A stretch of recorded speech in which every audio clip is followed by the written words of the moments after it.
जय हिंद दोस्तों, मैं उपेंद्र कुमार आप सभी का स्वागत करता हूं आप सभी का अपना चैनल यूके ट्यूटोरियल में। और आज हम लोग पढ़ेंगे झारखंड समान अध्ययन से संबंधित प्रैक्टिस सेट को। और इस प्रैक्टिस सेट में टोटल 100 प्रश्न होंगे। जो सारे प्रश्न हैं वो जेपीएससी के सिलेबस के अकॉर्डिंग सेट हैं। तो आप बनाइए और कमेंट बॉक्स में कमेंट करके बताइए कि कितना आपका सही हो रहा है। ये प्रश्न मैंने दोस्तों किसी बुक से लिया हुआ है, प्रश्न मेरे द्वारा बनाया हुआ नहीं है, लेकिन प्रश्न जो है वो काफ़ी अच्छे हैं। तो चलिए इसको शुरू करते हैं। पहला प्रश्न कह रहा है कि झारखंड के निम्न जिलों को पूर्व से पश्चिम की ओर व्यवस्थित कीजिए। तो आप अगर देखेंगे दोस्तों तो इधर ईस्ट हो जाएगा और इधर से आपका ईस्ट से लेकर के वेस्ट की ओर सज्जित करना है। यहाँ पर ऑप्शन ए में करा दोस्तों पलामू, दूसरा में करा चतरा, तीसरा में करा कोडरमा और चौथा में करा हजारीबाग और कुट के अनुसार से इसको बताना है। तो आप देखेंगे दोस्तों तो सबसे पहले यहाँ पर हो जाएगा आपका कोडरमा, यानी कोडरमा यहाँ देखें तो ऊपर में है और जस्ट इसके नीचे बगल में से आपका हजारीबाग है। तो यहाँ पर पहले तीसरा होगा फिर चौथा होगा। इसके बाद देखेंगे दोस्तों तो चतरा आपका आ जाएगा, चतरा के बाद पलामू आएगा। तो इस तरह से अगर ऑप्शन को देखेंगे तो आपका आंसर डी जो है वो बिल्कुल सही हो जाएगा, यानी कोडरमा, हजारीबाग, फिर चतरा और पलामू। इस तरह से आप देखेंगे तो पूरब से आप पश्चिम की ओर इसको सेट कर सकते हैं। चलिए आगे प्रश्न की ओर देखते हैं। अगला प्रश्न है कि चीनी यात्री फहियान ने अपने यात्रा वृत्तांत यानी फो को क्यू में छोटा नागपुर को किस नाम से संबोधित किया है। ऑप्शन ए में करा है कुकुटलाड, बी में करा है किकिटलाड, सी में करा है कर्णसुअर और डी करा है कांगजोल। तो यहाँ पर देखेंगे दोस्तों तो इसका आंसर राइट हो जाएगा, कुकुटलाड कह के संबोधित किया है। यानी चीनी यात्री जो फहियान ने अपने यात्रा वृत्तांत में फो को क्यू में छोटा नागपुर पठार को किकिटला कहा है, जबकि एक दूसरे यात्री जो हेनसोंग ने इन्हें यात्रा वृत्तांत को सीयू की जो छोटा नागपुर पठार को किलो नासु फालाना यानी कर्ण सुवन कह करके संबोधित किया है। तो इस तरह से दोनों को याद रखिएगा, एक फहियान वाला और हेनसोंग वाला। अगला प्रश्न है कि छोटा नागपुर संथाल परगना आदिवासी सभा का प्रथम अध्यक्ष किसे बनाया गया। ऑप्शन ए में करा थियोडोर सोरेन, बी में करा है बंदीराम उरांव, सी में करा पाल दयाल और डी करा है जयपाल सिंह।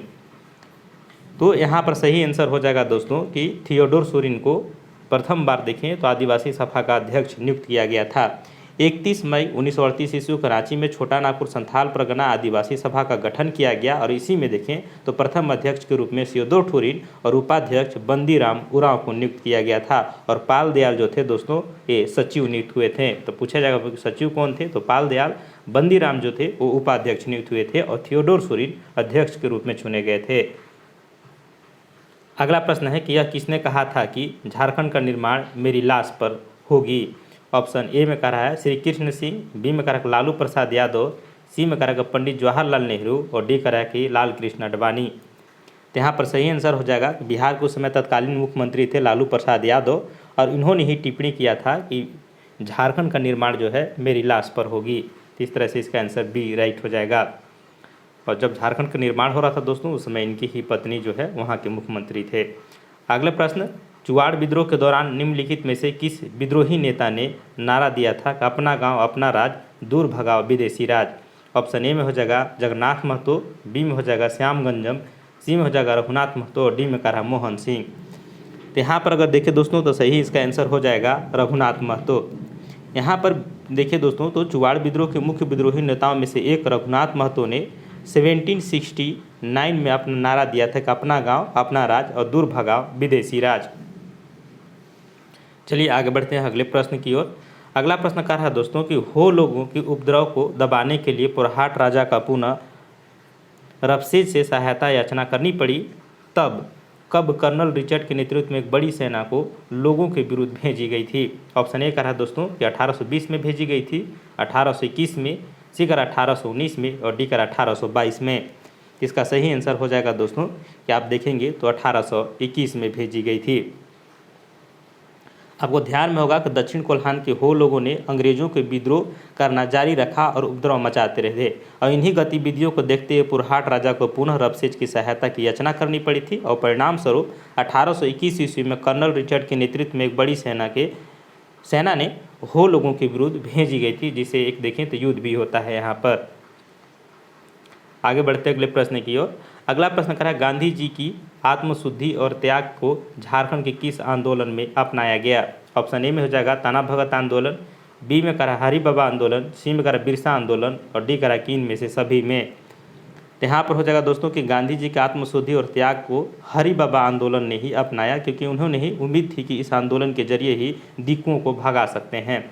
तो इम्पोर्टेंट है, इसको थोड़ा सा ध्यान में रखिएगा। इस तरह से इसका आंसर बी राइट हो जाएगा। अगला प्रश्न है कि झारखंड का क्षेत्रफल कितना है 2019 वन रिपोर्ट के अनुसार। ऑप्शन ए में कह रहा दोस्तों 79,714 किलोमीटर स्क्वायर, बी में कह रहा है कि 1792 किलोमीटर स्क्वायर, और सी कह रहा है 79,716 किलोमीटर स्क्वायर, और यहाँ पर देखिए दोस्तों तो 77,922 किलोमीटर स्क्वायर। तो आपको पता होगा दोस्तों कि जो नया वन रिपोर्ट आया है उसमें 2 किलोमीटर की वृद्धि हुई है और 79,716 किलोमीटर ये अभी नया क्षेत्रफल बताया गया है। इससे पहले कितना था दोस्तों, तो 79,714 किलोमीटर। तो अगर रिपोर्ट के अनुसार से पूछेगा तो 79,716 मारिएगा, और अगर पूछेगा डायरेक्ट कि आपका झारखंड का कुल क्षेत्रफल कितना है तो 79,714, ये हम लोग को पहले से पता है, लेकिन जो नया रिपोर्ट आया है उसमें 2 किलोमीटर बढ़ गया, यानी 14 से 16 हो गया है। तो इसको भी थोड़ा सा ध्यान में रखेंगे। इसका आंसर यहाँ पर सी राइट हो जाएगा। अगला प्रश्न है कि झारखंड के निम्न धरातलीय स्वरूपों में किसका आकार त्रिभुजाकार है। ऑप्शन ए करेगा पाट क्षेत्र का, बी में हो जाएगा रांची पठार का, सी करेगा हजारीबाग पठार, और डी करेगा निचली नदी घाटी। तो यहाँ पर अगर देखेंगे दोस्तों तो झारखंड के धरातलीय स्वरूप का विभाजन जो है वो पाट क्षेत्र आपका देखेंगे, तो इसका जो क्षेत्र है रांची का पठार, हजारीबाग का पठार, राजमहल के पहाड़ी मैदानी क्षेत्र, इन सभी में जो है देखो पाट क्षेत्र का आकार जो है वो थोड़ा सा त्रिभुजाकार है। अगर आप देखेंगे दोस्तों तो इस तरह से पाट क्षेत्र का एक आकार देखने को मिलता है, जो आपका कुछ एरिया पलामू का, कुछ लातेहार का क्षेत्र को देख करके पाट क्षेत्र के अंतर्गत आता है, कुछ क्षेत्र लोहरदगा में भी शामिल होते हैं। तो इस तरह से आप अगर पाट क्षेत्र के बारे में पढ़े होंगे तो आपको देखने को मिल जाएगा। तो इस तरह से देखें तो शीर्ष दक्षिण में या उत्तर में स्थित है यह क्षेत्र, तो इसको भी थोड़ा सा ध्यान में रखेंगे। अगला प्रश्न है कि निम्न कथनों में सही कथनों की पहचान कीजिए। ऑप्शन ए कह रहा है दोस्तों कि चानन नदी या पंचाने नदी एक दक्षिणवर्ती नदी है। दूसरा में कह रहा है कि चानन नदी का उद्गम स्थल छोटा नागपुर का पठार है। तीसरा में कह रहा है कि इसका मुहाना सोन नदी में है, और डी कह रहा है कि इनमें से सभी कथन सत्य हैं। तो यहाँ पर अगर देखें दोस्तों तो इसमें पूछ रहा है कि कौन सा कथन जो है वो सही है उसको पहचानना है। तो यहाँ पर इसका कथन बी जो है सही है कि चानन नदी का उद्गम स्थल छोटा नागपुर का पठार है। तो याद रखिएगा कि चानन नदी, जिसे देखिए दोस्तों तो पंचाने यानी 5 जलधाराओं के मेल को विकसित करने के कारण इसका पड़ा है, और इस नदी का उद्गम स्थल छोटा नागपुर का पठार है, जिसका मुहाना जो है सकरी नदी में है। तो इस तरह से इसको थोड़ा सा ध्यान में रखिएगा। चलिए आगे बढ़ते हैं दोस्तों। तो यहाँ पर इसका आंसर बी राइट हो जाएगा। अगले प्रश्न की ओर, घड़घड़िया जलप्रपात झारखंड के किस जिले में है। ऑप्शन ए में हो जाएगा गुमला जिले में, बी में हो जाएगा पलामू जिले में, सी हो जाएगा लोहरदगा, और डी हो जाएगा लातेहार। तो घड़घड़िया जलप्रपात जो है दोस्तों ये लातेहार जिला में स्थित है। तो इस तरह से इसको थोड़ा लोहरदगा जिले में है, इसको थोड़ा सा ध्यान में रखिएगा कि यहाँ पर आंसर सी हो जाएगा। और लातेहार में जो बूढ़ा घाघ जलप्रपात है दोस्तों वो झारखंड का सबसे ऊंचा जलप्रपात में नाम आता है, जो उत्तरी कोयल नदी पर स्थित है। तो उसको भी थोड़ा सा ध्यान में रखेंगे क्योंकि वहाँ से भी प्रश्न बार बार आता है। तो घड़घड़िया जलप्रपात लोहरदगा जिला। अगला प्रश्न है कि निम्न कथनों पर विचार कीजिए। ऑप्शन ए कह रहा है कि दुआरी गर्म जलकुंड चतरा में बराकर नदी पर स्थित है। दूसरा में कह रहा है दोस्तों कि नीलबिल गर्म जलकुंड दुमका जिले में स्थित है। सी कह रहा है कि बारह झरना गर्म जलकुंड दुमका में स्थित है, और डी कह रहा है कि भूमका गर्म जलकुंड अजय नदी पर स्थित है। निम्न कथनों में से सही कथन पर विचार कीजिए। ऑप्शन ए में कह रहा है कि बी और सी सही है, और बी कह रहा है दोस्तों कि ए और डी सही है, और सी कह रहा है कि ए बी सी तीनों सही है, और डी कह रहा है कि बी सी डी सही है। तो यहाँ पर अगर देखेंगे दोस्तों तो आपका आंसर जो है ए सही हो जाएगा, यानी कि ऑप्शन बी यानी नीलबिल गर्म जलकुंड जो है दुमका में स्थित है, और यहाँ पर देखें तो बारह झरना गर्म जलकुंड दुमका जिले में स्थित है। तो इस तरह से दोनों जो है बी और सी सही हो जाएगा। वहीं अगर देखें दोस्तों तो दुआरी जो जो गर्म जलकुंड है ये चतरा जिले में महाने नदी में है, न कि बराकर नदी में है। यहाँ अगर महाने नदी नाम रहेगा तो भी ऑप्शन सही हो जाएगा। महाने नदी जिसे आपको फल्गु नदी या बलबल नदी भी बोला जाता है। वहीं अगर देखें तो नीलबिल गर्म जलकुंड जो दुमका जिले में स्थित है, जबकि बारह झरना गर्म जलकुंड ये भी दुमका में स्थित है। जबकि भूमका गर्म जलकुंड जो है दोस्तों ये रानी बहल के निकट जो है मोर नदी के तट पर स्थित है, न कि अजय नदी। तो यहाँ पर मोर नदी होता तो भी ऑप्शन सही होता। चलिए आगे बढ़ते हैं। अगला प्रश्न कह रहा है कि झारखंड में राज्य के कुल क्षेत्रफल कितने वर्ग किलोमीटर भाग में वन पाया जाता है।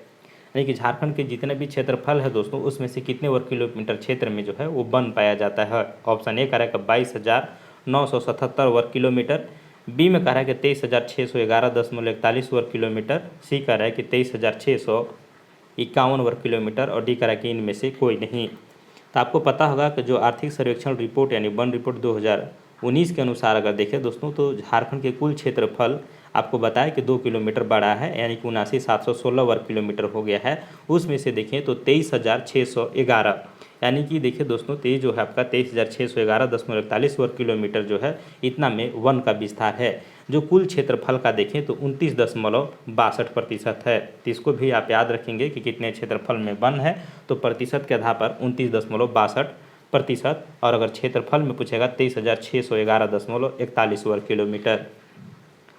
आगे बढ़ते हैं अगले प्रश्न की ओर। अगला प्रश्न कह रहा है कि झारखंड में कितने प्रकार के वन प्रदेश पाए जाते हैं। ऑप्शन ए में कह रहा है 2 प्रकार के, बी में कह रहा है 4 प्रकार के, सी कह रहा है 6 प्रकार के, और डी कह रहा है 8 प्रकार के। तो झारखंड में 2 प्रकार के वन प्रदेश पाए जाते हैं दोस्तों। एक हो जाएगा आपका आर्द्र पतझड़ वन, और दूसरा हो जाएगा शुष्क मतलब पतझड़ वन प्रदेश। याद रखना, एक आर्द्र पतझड़ वन प्रदेश और एक हो जाएगा शुष्क पतझड़ वन प्रदेश। तो इसका आंसर ए राइट हो जाएगा। आगे बढ़ते हैं। अगला प्रश्न है कि इसकी लकड़ी पानी में हजारों वर्ष रहने के बावजूद नहीं सड़ती है, इसके फल को खाया जाता है तथा इसके बीजों से दवा बनाई जाती है। यह कथन किस एक वृक्ष की लकड़ी के विषय में बोला जा रहा है।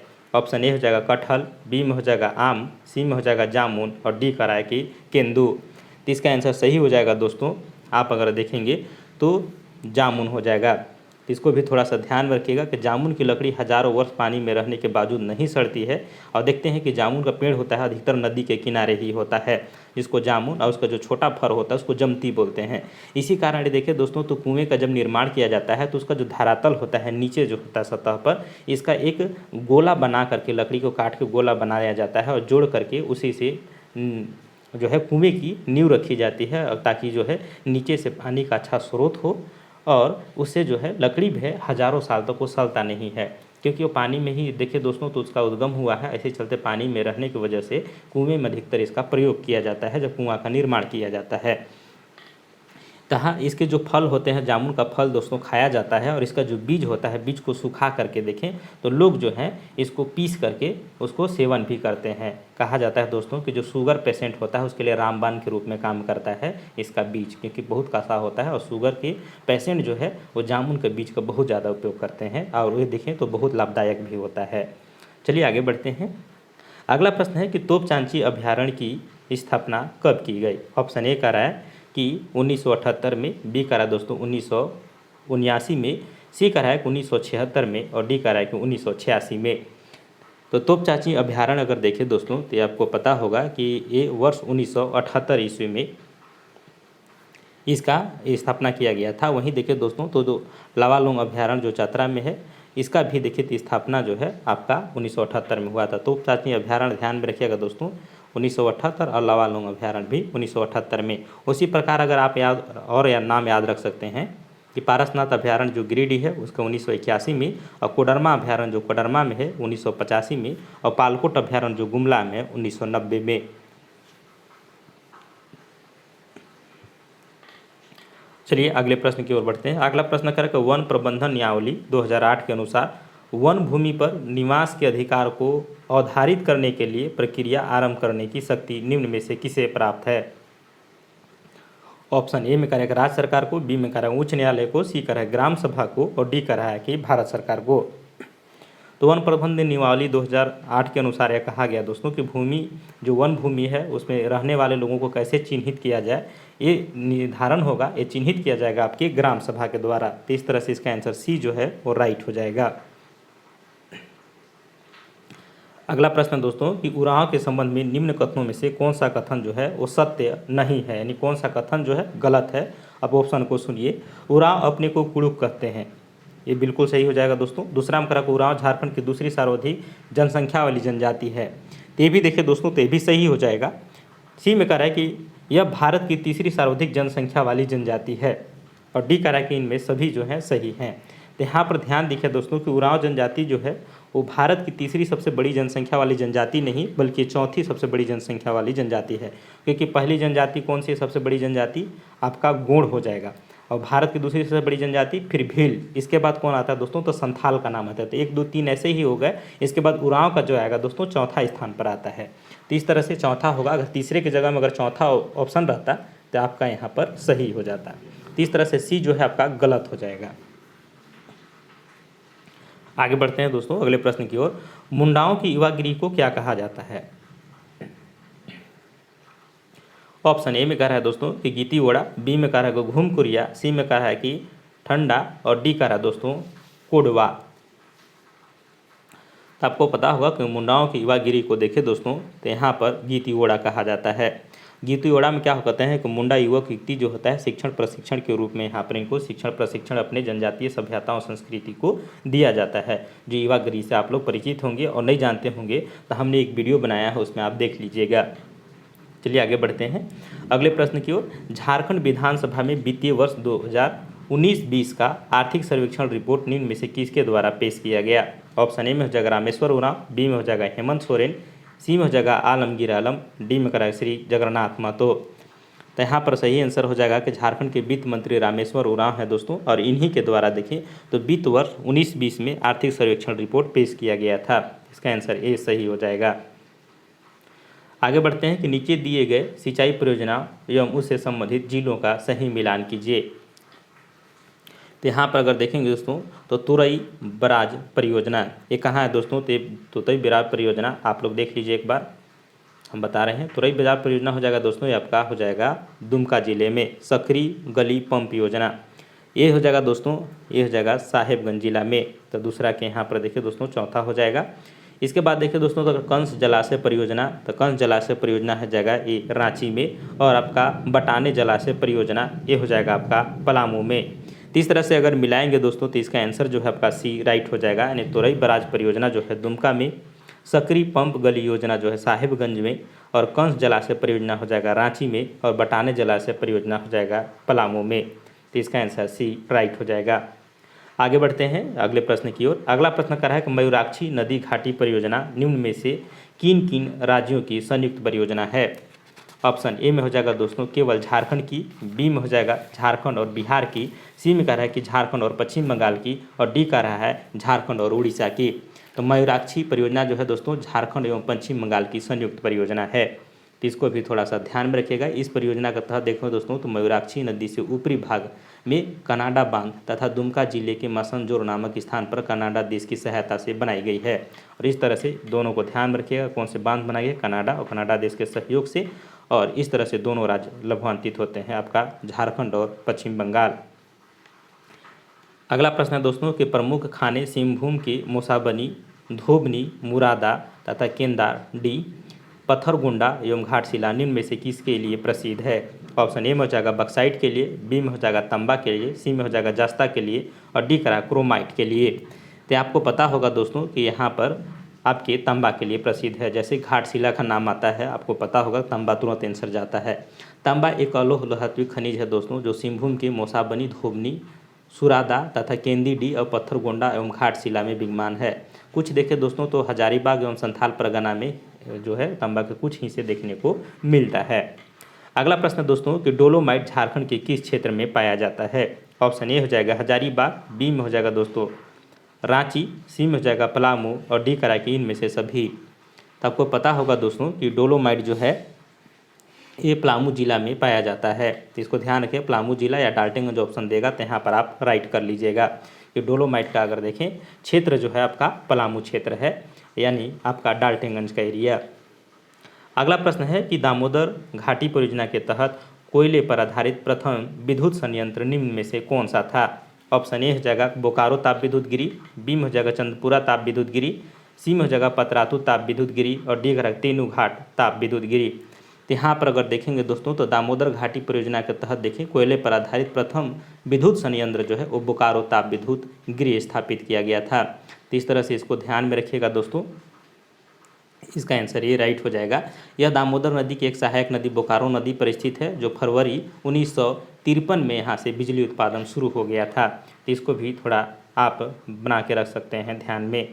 आगे बढ़ते हैं अगले प्रश्न की ओर। अगला प्रश्न कह रहा है कि निम्न में से किस खनिज संसाधन के उत्पादन में झारखंड क्षेत्र भारत में प्रथम स्थान पर नहीं है।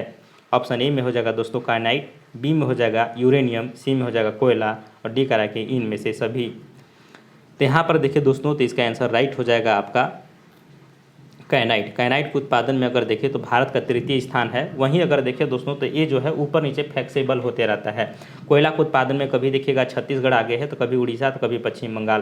तो इस तरह से अभी देखें फिलहाल में तो छत्तीसगढ़ और झारखंड में बड़ा होते रहता है, कभी झारखंड होता है तो कभी छत्तीसगढ़ होता है। लेकिन अभी फिलहाल में जो हमें बुक में मिल रही है उसके अनुसार देखें तो आपका कोयला और यूरेनियम के उत्पादन में भारत जो है प्रथम स्थान पर आपका झारखंड रखता है। वहीं देखिए दोस्तों काइनाइट के उत्पादन में आपका भारत में जो है झारखंड जो है आपका तृतीय स्थान पर आता है। इसको भी थोड़ा सा ध्यान में रखिएगा।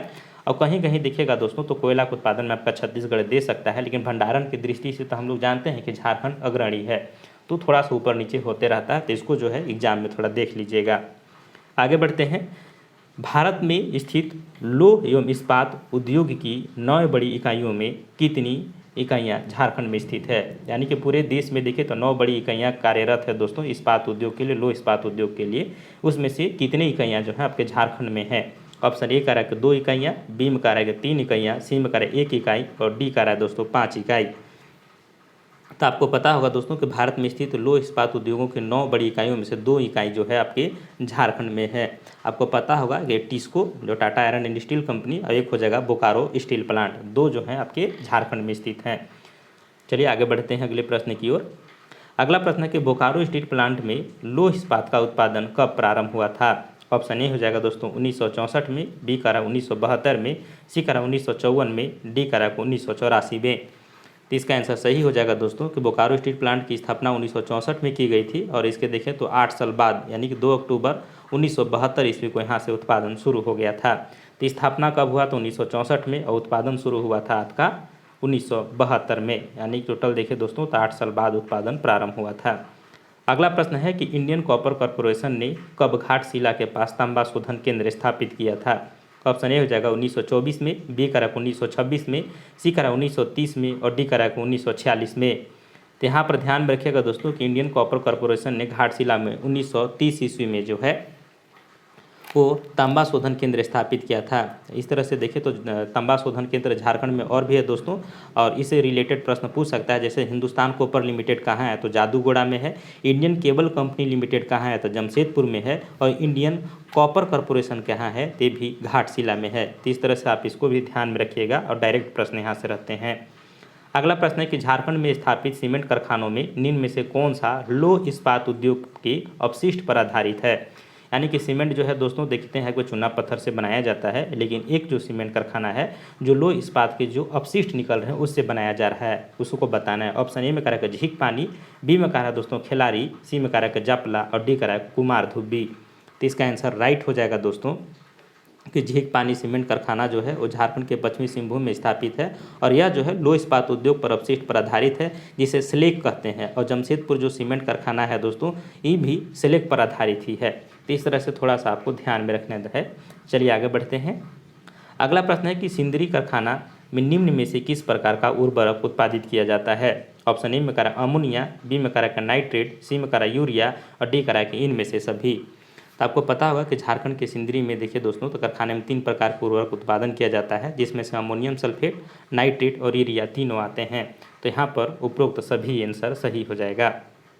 अगला प्रश्न दोस्तों कि नामकुम रांची में भारतीय लाह अनुसंधान संस्थान की स्थापना कब की गई थी। क्वेश्चन समझ में आ गया है। लाह अनुसंधान संस्थान की स्थापना पूछा जा रहा है। ऑप्शन ए में कह रहा है दोस्तों कि 1925 में, बी कह रहा है दोस्तों 1946 में, सी कह रहा है 1930 में और डी कह रहा है 1934 ईस्वी में। तो देखें इसका आंसर हो जाएगा दोस्तों कि वर्ष 1925 में नामकुम रांची में भारतीय लाह अनुसंधान संस्थान की स्थापना किया गया था। तो यहाँ पर इसका आंसर ए राइट हो जाएगा। कहीं कहीं 1924 भी देता है दोस्तों, आप गूगल करिएगा तो 1924 देगा। तो इसको थोड़ा सा देख लीजिएगा कि एग्जाम में प्रश्न में 24 दे रहा है कि 25 दे रहा है। अगर 24-25 देगा तो आप आराम से टिक आउट कर सकते हैं। आगे बढ़ते हैं। अगला प्रश्न है दोस्तों कि छोटा नागपुर में भूमि संबंधी कानून का आरंभ कब माना जा सकता है। ऑप्शन ए में हो जाएगा कि 1764 में, बी करा कि 1765 में, सी करा है कि 1869 में और डी करा दोस्तों 1837 में। तो यहाँ पर इसका आंसर राइट हो जाएगा दोस्तों कि 1765 ईस्वी में। आपको पता होगा कि बक्सर की लड़ाई 1764 ईस्वी में होती है और इसके तहत देखें तो 1765 में इलाहाबाद की संधि होती है और इस संधि के तहत देखें तो बिहार, झारखंड, उड़ीसा और बांग्लादेश यानी देखें यानी बंगाल जिसको अभी कह सकते हैं बांग्लादेश उस समय बंगाल में ही शामिल था दोस्तों। इसमें दीवानी और राजस्व अधिकारी जो है दीवानी अधिकार जो है यानी कि राज्य में राजस्व का अधिकार जो है दीवानी अधिकार वो जो है अंग्रेजों ने इलाहाबाद संधि के तहत अपने अधीन कर लिया था। उसी समय से देखें जिसका बुनियाद जो है शुरुआत हो जाती है। इस तरह से यहाँ पर इसका आंसर बी सही माना जाएगा। अगला प्रश्न है कि झारखंड के प्रथम कार्यवाहक राज्यपाल निम्न में से कौन थे। ऑप्शन ए में हो जाएगा वेद प्रकाश मारवत, बी में हो जाएगा विनोद चंद्र पांडे, सी में हो जाएगा प्रभात कुमार और डी कह रहा कि इनमें से कोई नहीं। तो यहाँ पर सही आंसर हो जाएगा दोस्तों कि झारखंड में प्रथम कार्यवाहक राज्यपाल जो है विनोद चंद्र पांडे जी थे।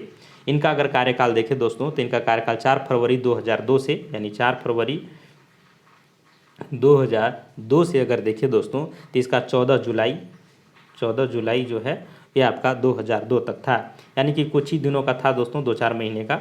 आपका 4 फरवरी 2002 में आते हैं और कार्यवाहक के रूप में काम करते हैं और आपके जुलाई जो है दोस्तों आपका 14 जुलाई जो डेट है 2002 में ही इनकी ख़त्म हो जाती है कार्यावधि।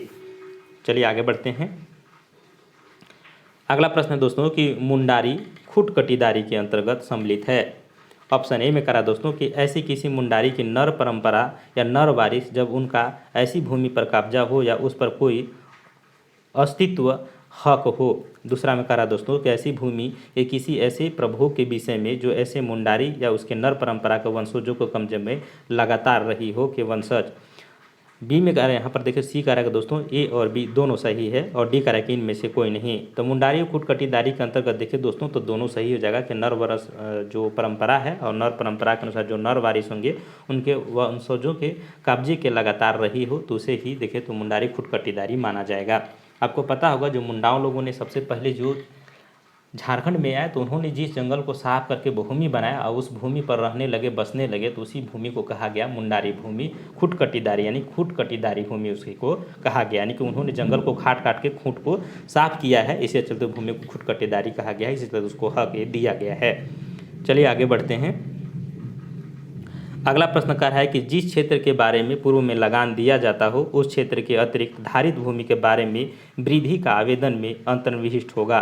ऑप्शन ए में कह रहा दोस्तों कि उस भूमि का क्षेत्र और प्रकार जिसके लिए उक्त लगान दे हो।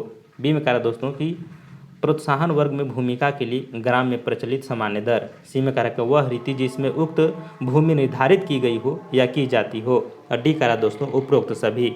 तो जिस क्षेत्र के बारे में पूर्व में लगान दिया जाता हो उस क्षेत्र के अतिरिक्त धारित भूमि के बारे में वृद्धि का आवेदन में अपशिष्ट होगा। तो यहाँ पर देखिए तो उपरोक्त सभी हो जाएगा कि उस भूमि का क्षेत्र और प्रकार उसके लिए उक्त लगान दे हो और प्रोत्साहन वर्ग की भूमिका के लिए ग्राम में प्रचलित सामान्य दर हो और वह रीति जिसमें उक्त वृद्धि निर्धारित की गई हो या की जाती हो। इस तरह से यहाँ पर डी आंसर सही हो जाएगा।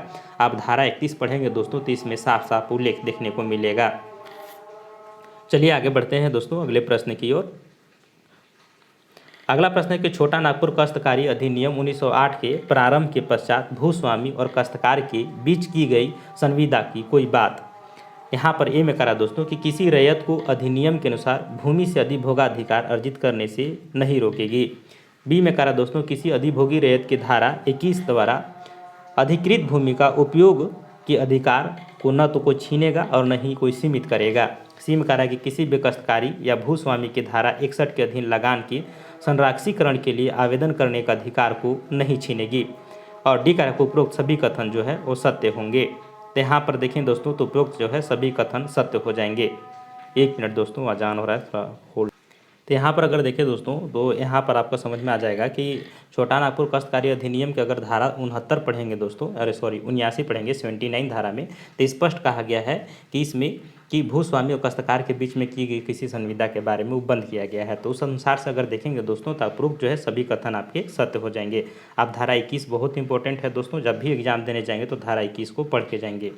और वीडियो रोके थे दोस्तों ताकि आपका आवाज़ जो है उसमें प्रॉब्लम ना आए, क्योंकि बाहर से आवाज़ आती है जब पढ़ाने समय तो मज़ा नहीं आता है पढ़ाने में।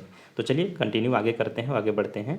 अगला प्रश्न है दोस्तों कि झारखंड औद्योगिक नीति 2001 के अनुसार औद्योगिक क्षेत्रों तथा विकास केंद्रों के लिए भूमि शेड कितने वर्षों के लिए लीज पर आवंटित किए जाएंगे। ऑप्शन ए में कह रहा है दोस्तों 25 वर्ष, बी में कह रहा है दोस्तों 30 वर्ष, सी में कह रहा है दोस्तों 40 वर्ष और डी कह रहा है कि 20 वर्ष।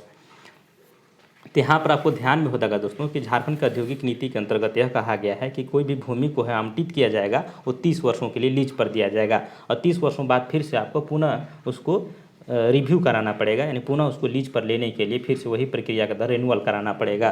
तो इस तरह से यहाँ पर बी आंसर आपका सही हो जाएगा। आगे बढ़ते हैं अगले प्रश्न की ओर। अगला प्रश्न कह रहा है दोस्तों कि झारखंड की प्रथम पुनर्स्थापन एवं पुनर्वास नीति कब लागू किया गया। ऑप्शन ए कह रहा है 2005 में, बी कह रहा है 2006 में, सी कह रहा है 2001 में और डी कह रहा है 2008 में। तो आपको पता होगा कि झारखंड के पुनर्स्थापन एवं पुनर्वास नीति का प्रकाशन जो है झारखंड सरकार की गजट में 25 जुलाई 2008 को किया गया था। तो प्रथम वाला जो नीति था दोस्तों 2008 में प्रकाशन किया गया था। तो इसको भी ध्यान रखिएगा, इस नीति को भी अच्छे से पढ़ के जाइएगा, यहाँ से भी प्रश्न रहेंगे। अगला प्रश्न दोस्तों कि C.H. बोम्बास तथा N.K. बोस की पुस्तक फोकलोर ऑफ द कोल्हान प्रकाशित हुआ था। ऑप्शन ए में कह रहा है कि 1878 में, बी कह रहा है दोस्तों का 1889 में, सी कह रहा है कि 1897 में और डी कह रहा है कि 1902 में। तो यहाँ पर अगर देखें दोस्तों तो आपका हो जाएगा कि 1902 में फोकलोर ऑफ द कोल्हान पुस्तक का प्रकाशन हुआ था, यानी आंसर आपका डी राइट हो जाएगा। आगे बढ़ते हैं अगले प्रश्न की ओर। अगला प्रश्न कह रहा है दोस्तों कि चातरा का इटखोरी, कुज्जू तथा जोपू, गिरिडीह आदि झारखंड के किस कोयला उत्पादन क्षेत्र में आते हैं। ऑप्शन ए में हो जाएगा दोस्तों दामोदर घाटी कोयला क्षेत्र, बी में कह रहा है अजय बेसिन क्षेत्र, सी कह रहा है दोस्तों कि बराकर बेसिन क्षेत्र, डी कह रहा है कि राजमहल पहाड़ी क्षेत्र। तो यहाँ पर अगर देखिए दोस्तों तो आपका सी आंसर राइट हो जाएगा कि चातरा का जो इटखरी है कुंजू, चोपू, गिरिडीह आदि झारखंड के देखें तो आपका बराकर बेसिन क्षेत्र के अंतर्गत आता है। वहीं देखें दोस्तों तो आप अगर ध्यान में रखिएगा कि दामोदर घाटी कोयला क्षेत्र जो है इसके अंतर्गत आपका झरिया, चंद्रपुरा, रामगढ़, बोकारो और कर्णपुरा का क्षेत्र आता है। अजय बेसिन क्षेत्र के अगर देखेंगे दोस्तों तो हजारीबाग जिला के जयंती सहमोरी और कुंडित केरिया आदि क्षेत्र आते हैं। वही राजमहल पहाड़ी क्षेत्र के अंतर्गत देखें तो ब्राह्मणी, पंचवारा तथा छप्परविट्टा और गिलवाड़ी तथा हेना आदि क्षेत्र आते हैं। और उत्तरी कोयल बेसिन एक इम्पोर्टेंट है, उसको भी ध्यान में रखिएगा। इसके अंतर्गत आपका डाल्टनगंज, हुटार, औरंगा और अमानत ये नदियाँ क्षेत्र के अंतर्गत आती है।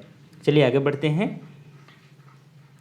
अगला प्रश्न है दोस्तों कि झारखंड के उद्योग के संबंध में निम्न कथनों में से सही कथन की पहचान कीजिए, यानी कौन से कथन सही है उसको पहचान करना है।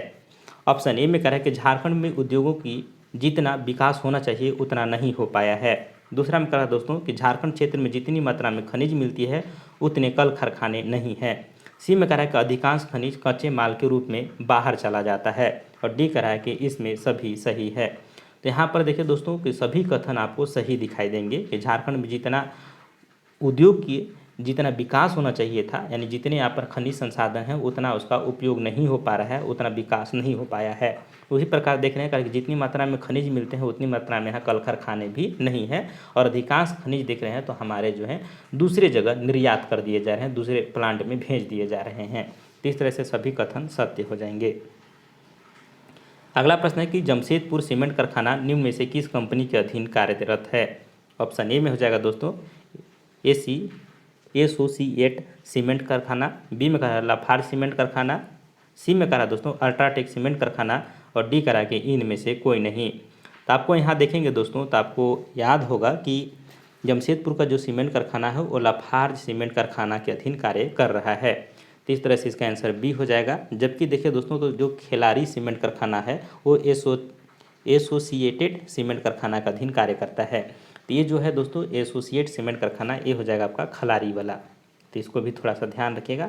रांची खलारी जो कारखाना है एसोसिएट सीमेंट कारखाना का अधीन कार्य कर रहा है। वहीं लाफार्ज सीमेंट कारखाना जो है दोस्तों ये आपका जमशेदपुर सीमेंट कारखाना इसके अधीन कार्य कर रहा है। आगे बढ़ते हैं। अगला प्रश्न है दोस्तों कि सिंदरी उर्वरक कारखाना के अलावा झारखंड में निम्न में से कौन सा स्थान पर उर्वरक उद्योग है। ऑप्शन ए में हो जाएगा बोकारो में, धनबाद में, जमशेदपुर में और डी करा इन सभी स्थानों पर। तो आप अगर देखेंगे दोस्तों तो इसको ध्यान में होगा कि झारखंड में सिंदरी के अलावा बोकारो में, धनबाद में और जमशेदपुर में भी उर्वरक उद्योग के लिए प्रमुख केंद्र स्थापित हैं। तो इस तरह से यहाँ पर डी आंसर सही हो जाएगा। अगला प्रश्न है कि निम्न में से किन कारखानों में कांच उत्पादन नहीं होता है। ऑप्शन ए में कह रहा है दोस्तों कतरासगढ़ धनबाद, बी में कह रहा है कि अम्बोना धनबाद, सी में कह रहा है दोस्तों कांद्रा सिंहभूम और डी कह रहा है कि ईसीएल। तो यहाँ पर देखें दोस्तों तो ईसीएल जो है दोस्तों यहाँ पर कांच का उत्पादन नहीं होता है, इसका आंसर डी हो जाएगा। आपको ध्यान में रखना है दोस्तों कि जो ईसीएल है ये देखें तो संथाल परगना में कार्यरत है और एक ये देखें तो केंद्र सरकार की कोयल कंपनी है, यानी कोयला से संबंधित कंपनी है ईसीएल, जो देखें दोस्तों तो आपके संथाल परगना में कार्य करती है। आगे बढ़ते हैं। अगला प्रश्न है कि निचली स्वर्ण रेखा घाटी औद्योगिक पट्टी का दूसरा मुख्य केंद्र निम्न में से कौन सा है। ऑप्शन ए कह रहा है कि बहरगोड्डा, बी में हो जाएगा घाटशिला, सी में हो जाएगा चाईबासा और डी में हो जाएगा सरायकेला खरसावां। तो निचली स्वर्ण रेखा औद्योगिक पट्टी का दूसरा मुख्य केंद्र जो है दोस्तों आपका घाटशिला है। तो यहाँ पर ध्यान रखिएगा, तो घाटशिला के पास एक मऊ भांडरा है, वहीं पर देखें तो भारतीय तांबा निगम कार्यरत है। तो इस तरह से आप इसको बी आंसर राइट हो जाएगा, ध्यान में रखेंगे।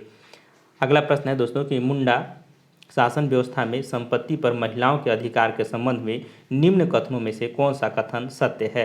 यानी मुंडाओं के द्वारा जो महिलाओं के जो शक्ति दिए गए हैं, अधिकार दिए गए हैं, उसके संबंधित यहाँ पर ऑप्शन को बताना है।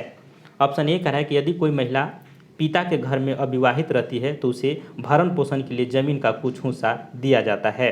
ये देखिए दोस्तों तो आपका यहाँ पर ए जो है वो बिल्कुल सही है। बी में कह रहा है कि अविवाहित महिला उस मिली जमीन को बेच सकती है। ये तो देखिए दोस्तों तो यहाँ पर हम इसको बता ही दे रहे हैं कि ये गलत हो जाएगा, कोई भी ज़मीन बेचने का अधिकार नहीं है। तीसरा में कह रहा है दोस्तों कि विधवा को पति की ज़मीन को भरण पोषण के साथ साथ उस ज़मीन को बेच सकती है, और डी कह रहा है कि इनमें सभी जो है सत्य हैं। तो यहाँ पर अगर देखें दोस्तों तो आपका जो है विधवा को जो ज़मीन दिया जाएगा वो भरण पोषण करने के लिए दिया जाएगा, न कि बेचने के लिए, तो भी गलत हो जाएगा। तो इस तरह से देखें तो बी और सी गलत हो जा रहा है, यानी ऑप्शन जो ए है आपका सही हो जाएगा कि यदि कोई लड़की जो है पिता के घर में विवाहित रहती है तो उसे भरण पोषण करने के लिए ज़मीन का कुछ हिस्सा दिया जाता है। अगला प्रश्न है कि पढ़ा पंचायत शासन व्यवस्था के संबंध में निम्न कथनों में कौन सा कथन जो है वो सत्य है। ऑप्शन ए कह रहा है दोस्तों कि गांव पंचायत का प्रमुख महतो होता है, बी में कह रहा है दोस्तों महतो का पद जो है वंशानुगत होता है, और सी कह रहा है दोस्तों कि ज्येष्ठता के सिद्धांत पर कार्य करता है, और डी कह रहा है कि सभी कथन सत्य हैं। ज्येष्ठता के सिद्धांत का मतलब समझते होंगे दोस्तों कि यानी कि ज्येष्ठ पुत्र, यानी सबसे घर में जो बड़ा होता है, कुल में जो बड़ा होता है उसके सिद्धांत पर कार्य करता है। तो इस तरह से अगर देखें दोस्तों तो पढ़ा पंचायत शासन व्यवस्था जो है इसके आधार पर सभी कथन जो है वो सत्य हो जाएंगे। तो इसको भी थोड़ा सा ध्यान में रखिएगा कि गांव के पंचायत जो होता है प्रमुख महत्व होता है, पद वंशानुगत होता है और ज्येष्ठता पर आधारित होता है। तो इस तरह से इसका आंसर डी जो है वो सही हो जाएगा। आगे बढ़ते हैं अगले प्रश्न की ओर। अगला प्रश्न कह रहा है दोस्तों कि मानकी मुंडा शासन व्यवस्था के संबंध में निम्न कथनों में कौन सा कथन जो है असत्य है, यानी कौन सा कथन जो है गलत है उसको बताना है। ऑप्शन ए में कह रहा है दोस्तों कि मानकी का पद वंशानुगत नहीं होता है, लेकिन नज़दीकी मर्म वारिस यदि लायक हो तो बहाल होने का कोई हक नहीं है। अगर मानकी बर्खास्त किए जाए तो उसे भी वारिस को कोई हक नहीं होगा। दूसरा में कह रहा है दोस्तों कि मानकी अपनी पीढ़ के प्रति उत्तरदायी होता है। यहाँ पर कह रहा है दोस्तों तीसरा कि यदि कोई मुंडा अपने क्षेत्र का निश्चित अवधि पर लगान जमा नहीं करता तथा मुंडा के साथ साथ ही मानकी भी उत्तरदायी होगा। डी कह रहा है कि इनमें से कोई नहीं। तो यहाँ पर अगर देखेंगे दोस्तों अगर आप तो एक कथन जो है वो गलत हो जाएगा, यानी पहला कथन जो है असत्य हो जाएगा। पहला में कथन में कह रहा है कि मानकी का पद वंशानुगत नहीं होता है। तो यहाँ पर आपको पता होगा मानकी का पद जो है वंशानुगत सही में नहीं होता है, लेकिन नज़दीकी मर्म वारिस यदि लायक हो तो उसके वारिस को बहाल होने का पूरा हक होता है। तो यहाँ पर लिख दिया है कि हक पूरा हक नहीं होता है, तो उसे अगर लड़का कोई है उसका नज़दीकी कोई है तो उसे जो है ऐसा नहीं है कि वो बहाल होने का हक नहीं है मानकी के पद पर, वो बहाल हो सकता है अगर योग्य है तो। इस तरह से यहाँ पर नहीं की जगह में अगर है रहता तो भी कथन सही होता। इसके बाद करें अगर मानकी बर्खास्त किया जाता है तो भी उसके वारिसों का कोई हक नहीं होगा। तो भी बात सही है दोस्तों कि अगर मानकी को बर्खास्त कर दिया जाता है तो उसके वारिस जो होंगे यानी कि जो उसके उत्तराधिकारी होंगे उसका कोई हक नहीं होगा, और बाकी जो कथन है वो सभी सही हैं। तो एक कथन आपका गलत हो जाता है सिर्फ यहाँ पर नहीं की वजह से, हक नहीं है वहाँ पर हक है रहता तो सही हो जाता। आगे बढ़ते हैं। अगला प्रश्न कह रहा है दोस्तों कि माझी परगना शासन व्यवस्था संथालों की शासन व्यवस्था है, यह शासन व्यवस्था झारखंड के किस क्षेत्र में पाया जाता है। ऑप्शन ए हो जाएगा उत्तरी छोटा नागपुर, बी हो जाएगा दक्षिणी छोटा नागपुर, सी हो जाएगा संथाल परगना और डी हो जाएगा पलामू प्रमंडल। यहाँ पर अगर देखेंगे दोस्तों माझी परगना शासन व्यवस्था साफ साफ कह दे रहा है कि देखिए तो आपके संथाल लोगों का है, तो ये संथाल परगना क्षेत्र के अंतर्गत आएगा। तो इस तरह से इसका आंसर सी है, ज़्यादा दिमाग नहीं लगाना है। तो इस तरह से आपका ध्यान में रखे होंगे कि कौन से जाति के क्षेत्र, जैसे हो की बात आती है तो कोल्हान, संथाल की बात आती है तो संथाल। तो इस तरह से इसको आप एरिया के हिसाब से जातियों को बांट दीजिएगा। आगे बढ़ते हैं दोस्तों कि ढोकलो सोहर शासन व्यवस्था जो खड़िया समाज में प्रचलित है, ढोकलो सोहर शासन व्यवस्था में सबसे सर्वोच्च स्तर पर कौन सा सभा कार्य करती है? ऑप्शन ए होता है दोस्तों सोहर, बी में होता है ढोकलो और सी में करके महतो सभा और डी करा के इनमें से कोई नहीं। तो यहाँ पर इसका आंसर ए जो है राइट हो जाएगा दोस्तों, सोहर। सोहर का पद जो होता है खड़िया में सर्वोच्च होता है। जैसे उरांव में पढ़ा राजा होता है, वही देखिए तो कई ग्राम का नेतृत्व करता है, उसी प्रकार इसमें भी देखिए दोस्तों जो सोहर होता है वो ढोकलो से ऊंचा पद होता है। पहले ढोकलो की व्यवस्था होती है और ढोकलो में जो मैटर सुलझ नहीं पाता है उसको सोहर में मैटर को सुझाया जाता है। तो इस तरह से आपका आंसर यहाँ पर ये राइट हो जाएगा। अगला प्रश्न है कि नागवंशी शासन का प्रमुख निम्नलिखित में से कौन है? ऑप्शन ए में हो जाएगा दोस्तों पढ़ा राजा, बी में हो जाएगा प्रगनेत, सी में हो जाएगा राजा और डी करा कि इनमें से कोई नहीं। तो यहाँ पर सही आंसर हो जाएगा दोस्तों कि इनमें से कोई नहीं। अगर आप देखेंगे तो नागवंशी देखिए तो छोटा नागपुर के नागवंशी परंपरा शासन व्यवस्था में देखो तो सामंजस्य बनाकर कार्य करते थे। और प्रथम देखिए दोस्तों पैदान पर पढ़ा होता था और एक पढ़ा के अंतर्गत 15 से 20 गांव और कभी कभी 25 गांव भी होते थे तथा सभी पढ़ा का एक अलग झंडा भी होता था और पढ़ा के प्रमुख जो होता था वो मानकी होता था। और जो मानकी का स्थान बाद में नागवंशी शासन व्यवस्था में भुइंहरियों ने ले लिया था जब मुगलों का आक्रमण इन पर होने लगा था। और मुगल के काल में ही देखें तो भुइंहरी लोगों के द्वारा ही देखें तो ज़मीन के जो लगान वगैरह जो टैक्स वगैरह के काम जो है मुगलों को देने के काम शुरू हुआ था, तो उस समय भुइंहरी ही करते थे। बाद में फिर देखें तो अधिकारी का एक अलग नियुक्ति किया गया था। तो नागवंशी शासन व्यवस्था हम पढ़ाए हैं, उसको पढ़ लीजिएगा। अगला प्रश्न है दोस्तों कि छोटा नागपुर में पहला सर्वे कब प्रारंभ किया गया? ऑप्शन ए में हो जाएगा दोस्तों 1872 में, बी में हो जाएगा दोस्तों 1869 में, सी करा 1903 में और डी करा 1908 में। तो यहाँ पर थोड़ा सा ध्यान रखिएगा दोस्तों कि छोटा नागपुर पर अगर देखें तो सबसे प्रथम सर्वे जो हुआ था 1862 में प्रारंभ किया गया था। लेकिन यह जो सर्वे था सिर्फ भुइंहरी जमीन के सर्वे था। मुझे यानी कि इसमें देखें तो भुइंहरी जमीन और मझियस भूमि को चिन्हित करने के लिए किया गया था। लेकिन वास्तविक रूप से अगर देखा जाए तो जो 1903 का जो सर्वे था वो सभी प्रकार के ज़मीनों के लिए था। और यही से देखें तो छोटा नागपुर के नींव को रखा गया। और छोटा नागपुर जो काश्तकारी अधिनियम जो आता है 1908 वाला, तो देखें तो 1903 वाला की रिपोर्ट के आधार पर ही आता है। तो इस तरह से यहाँ पर अगर देखें दोस्तों तो बुक में आंसर सी दिया हुआ है। अब आयोग इस पर क्या निर्णय लेती है आप लोग देख लीजिएगा, क्योंकि छोटा नागपुर में पहला सर्वे जो हुआ है वो 1962 में प्रारंभ हुआ था, जिसमें भुइंहरी जमीन और मझियस जमीन को चिन्हित करने के लिए किया गया था। लेकिन पूरा सर्वे की बात पूछ रहा है कि पहला सर्वे प्रारंभ हुआ था, और अगर पूरा सर्वे पूछता तो यहाँ पर 1903 हो जाता। तो इस तरह से यहाँ पर 1903 दिया है तो आप 1903 ही मान के चलिए। ऐसे हम बता रहे हैं कि पहला सर्वे आपका 1862 में प्रारंभ हुआ था। जो आपका जो भूद्वितीय अधिनियम पढ़ते हैं जो 1869 वाला जो टेंस्योर एक्ट पढ़ते हैं, तो उसके अंतर्गत देखें तो आपका इसी चीज़ को रखा गया था, सर्वे के बाद लागू किया गया था। 1862 के बाद जो सर्वे को रिपोर्ट प्रस्तुत किया गया था इसी के आधार पर उसका रिपोर्ट दिया गया था। अगला प्रश्न है कि यदि कोई भूस्वामी या उसका अभिकर्ता लगान ब्याज के लिए रसीद देने या ऐसा प्रतिरूपण तैयार कर रखने में असफल रहा जाए तो भूस्वामी उसका अभिकर्ता ऐसे प्रत्येक असफलता के लिए दंडित होगा। फिर से एक प्रश्न रिपीट कर रहे हैं दोस्तों, यदि कोई भूस्वामी या उसका अभिकर्ता यानी भूस्वामी हो गया या उसका कोई जो होंगे कार्यकर्ता लगान ब्याज के लिए रसीद देने या ऐसा प्रतिरूपण तैयार कर रखने में असफल रहा जाए तो भूस्वामी या उसका अभिकर्ता को ऐसे प्रत्येक असफलता के लिए दंडित होगा। यानी कागज जो होता है दोस्तों लगान का उसको आप अच्छे से नहीं रखता है भूस्वामी और नहीं देता है काश्तकार को, तो उसके लिए उसके क्या दंडित किया जाएगा? क्वेश्चन यही है। ऑप्शन ए करा दोस्तों 1 महीना तक का सजा तथा कारावास या 100 रुपये तक का जुर्माना या दोनों। बी में करा कि 3 महीने तक का सदा कारावास या 500 रुपये तक का जुर्माना या दोनों। सी करा दोस्तों कि 6 महीने तक का सदा कारावास तथा 500 रुपये तक का जुर्माना या दोनों। डी करा कि 1 वर्ष तक का सदा कारावास या 1000 रुपये तक का जुर्माना या दोनों। तो यहाँ पर देखिए दोस्तों तो कोई कागजी संबंधी अगर कार्रवाई अच्छे से नहीं करता है, अच्छे से नहीं रखता, तो उसके लिए प्रोविज़न है कि 1 महीना तक आपका साधारण कारावास होगा और 100 रुपये तक के जुर्माना या दोनों लगाया जाएगा। 1 महीना का साधारण कारावास भी हो सकता है और 100 रुपये का जुर्माना भी हो सकता है। तो इसका आंसर ए जो है राइट हो जाएगा। चलिए आगे बढ़ते हैं अगले प्रश्न की ओर। अगला प्रश्न कर रहा है दोस्तों कि उपायुक्त के द्वारा संज्ञान लिया जा सकता है। ऑप्शन ए में कह रहा है कि पट्टों के प्रदान या वचनबद्ध के प्रतिलिपि के लिए सभी वाद। दूसरा में कह रहा है दोस्तों कि अभिधारी द्वारा दे लगान की अवधारणा के लिए सभी वाद। सी में कह रहा है कि कृषि भूमि से किसी काश्तकार के बेदखल करने या कृषि भूमि के किसी पट्टे को रद्द करने के लिए सभी वाद। और डी कह रहा है कि उपरोक्त सभी का संज्ञान ले सकता है। तो यहाँ पर अगर देखेंगे दोस्तों तो उपायुक्त द्वारा संज्ञान लिया जा सकता है सभी चीज़ों का, यानी कि इसका आंसर डी राइट हो जाएगा।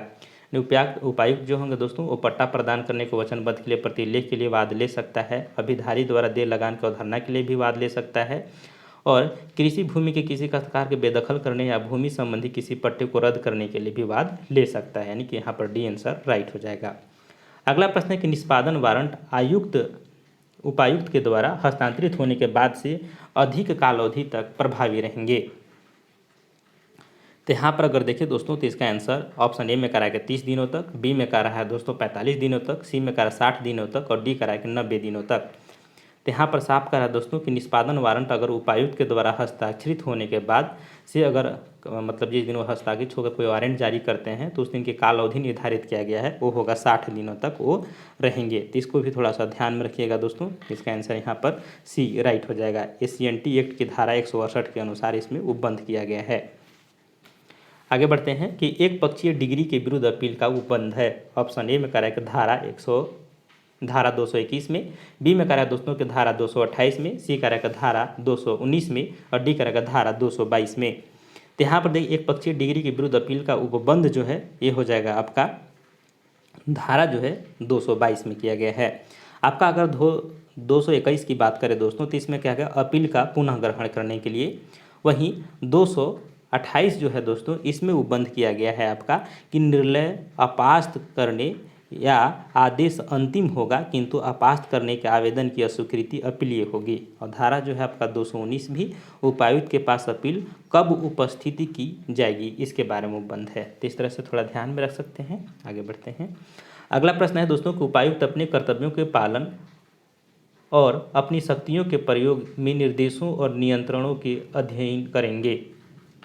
ऑप्शन ए में हो जाएगा आयुक्तों के अधीन, बी में करा बोर्ड के अधीन और यहाँ पर सी करा उपरोक्त दोनों के अधीन और डी करा कि उपरोक्त दोनों में से कोई नहीं। तो यहाँ पर इसका आंसर सी राइट हो जाएगा दोस्तों कि धारा 270 के अनुसार अगर देखेंगे तो इसमें उपबंध किया गया है कि जो उपायुक्त होंगे यानी जो डीसी होंगे वो अपने कर्तव्यों का पालन जो है, अपनी शक्तियों का प्रयोग जो है वो आयुक्त और बोर्ड के अधीन रहकर ही करेंगे।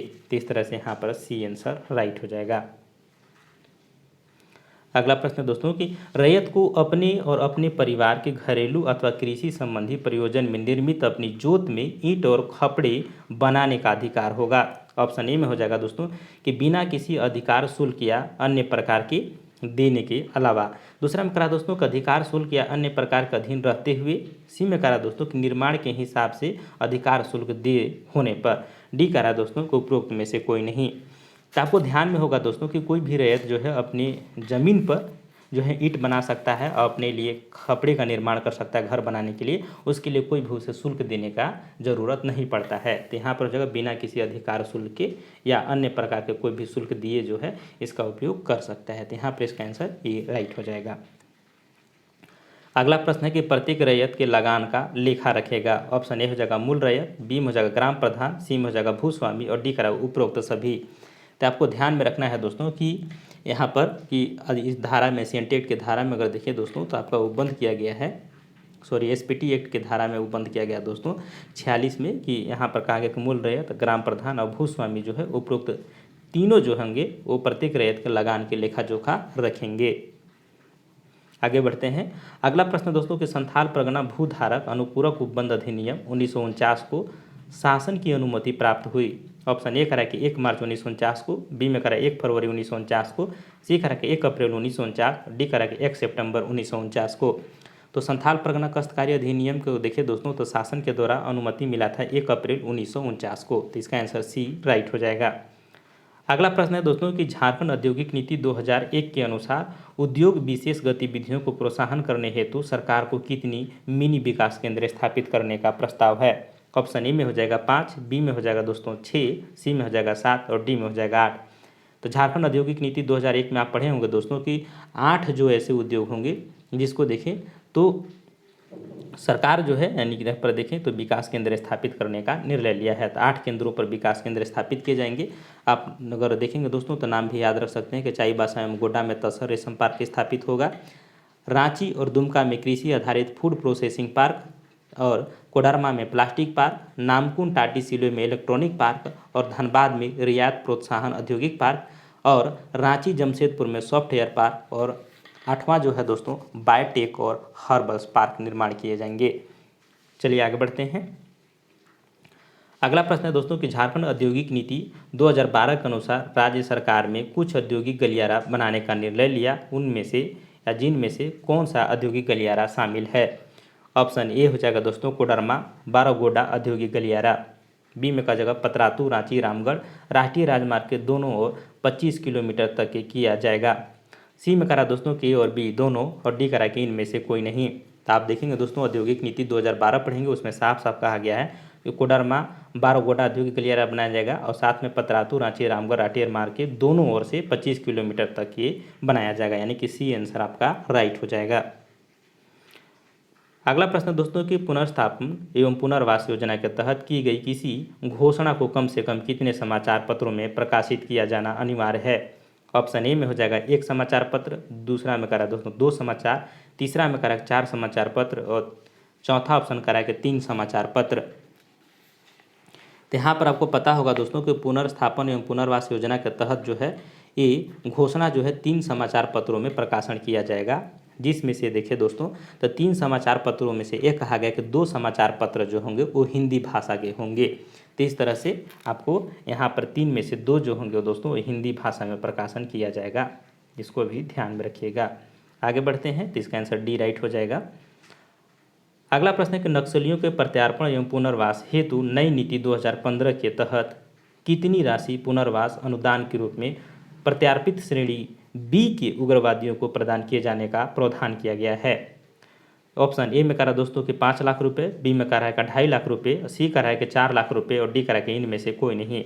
तो नक्सलियों के लिए प्रत्यार्पण एवं पुनर्वास नीति जो नया 2015 में बना था उसमें प्रोविजन किया गया दोस्तों कि श्रेणी ए के ग्रेड के लिए 5 लाख रुपये का प्रोविजन था, और बी ग्रेड के श्रेणियों के लिए देखिए नक्सलियों के लिए तो 2.5 लाख का प्रोविजन था, जिसमें से जिस दिन प्रत्यार्पण करते हैं उसी दिन 50,000 रुपये उनको दे दिया जाएगा 2.5 लाख में से, और 2 जो लाख बच रहा है दोस्तों उसको देखें तो 2 बराबर किस्तों में आगे दिया जाएगा, यानी कि 1 लाख रुपया करके आगे की राशि इनको दिया जाएगा। तो इस तरह से इसमें प्रोविज़न किया गया है, तो इसका आंसर बी राइट हो जाएगा। तो श्रेणी ए अगर पूछेगा दोस्तों तो 5 लाख, और बी श्रेणी के लिए 2.5 लाख रुपया।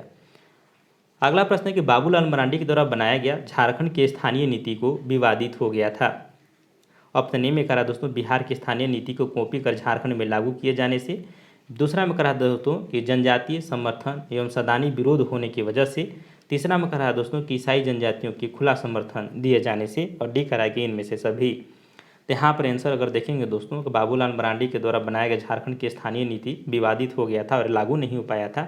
इसमें सभी कारण देखने को मिलता है कि वो बिहार की कॉपी पेस्ट था स्थानीय नीति, और साथ में जनजातीय समर्थन एवं सादानी लोग उसका विरोध करने लगे थे, और ईसाई जनजातियों को उन्होंने खुला समर्थन किया था। चलिए आगे बढ़ते हैं अगले प्रश्न की ओर। अगला प्रश्न है दोस्तों कि झारखंड में खाद्य सुरक्षा के संबंध में निम्न में से किस जिला शिकायत निवारण पदाधिकारी के रूप में नामित किया गया है। ऑप्शन ए में हो जाएगा प्रखंड विकास पदाधिकारी, बी में हो जाएगा जिला आपूर्ति पदाधिकारी, सी में हो जाएगा प्रखंड विकास पदाधिकारी, और डी करेगा अपर समाहर्ता पदाधिकारी। तो झारखंड में खाद्य सुरक्षा के संबंध में निम्न में से अगर देखें दोस्तों तो यहाँ पर हो जाएगा अपर समाहर्ता जो पदाधिकारी होंगे उनको नामित किया गया है। यानी खाद्य सुरक्षा अधिनियम के अंतर्गत यह कहा गया दोस्तों कि अपर समाहर्ता जो होंगे जिला शिकायत निवारण पदाधिकारी के रूप में नामित रहेंगे, और कोई भी शिकायत इन्हीं के द्वारा जो है सुना जाएगा और निपटारा किया जाएगा। अगला प्रश्न है कि झारखंड पर्यावरणीय पर्यटन नीति का मुख्य उद्देश्य क्या है। ऑप्शन अब पढ़ते हैं दोस्तों, क्वेश्चन समझ में आ गया होगा कि झारखंड पर्यावरणीय पर्यटन नीति का उद्देश्य क्या है, इसमें से मुख्य उद्देश्य को बताना है। ऑप्शन ए में कह रहा है कि राज्य में पर्यटकों की संख्या को बढ़ाना, दूसरा में कह रहा है कि रोजगार के अवसरों का निर्माण करना, तीसरा में कह रहा है दोस्तों कि राज्य की आय में वृद्धि करना, और डी कह रहा है कि इनमें सभी सही है। तो यहाँ पर अगर देखेंगे दोस्तों तो आपका इनमें सभी कथन जो हैं वो सही हो जाएंगे, तो इस तरह से इसका आंसर डी है। आगे बढ़ते हैं अगले प्रश्न की ओर। अगला प्रश्न कह रहा है कि युगल मंदिर के संबंध में कौन सा कथन जो है असत्य है, यानी कौन सा कथन जो है गलत है। ऑप्शन ए कह रहा है कि इस मंदिर में राधा कृष्ण की युगल मूर्तियाँ प्रतिष्ठापित है। दूसरा में कह रहा है कि इस मंदिर को नौलखा मंदिर भी कहा जाता है। तीसरा में कह रहा है कि यह मंदिर दुमका जिले में स्थित है। और तीसरा कह रहा है कि इनमें सभी जो हैं सही हैं।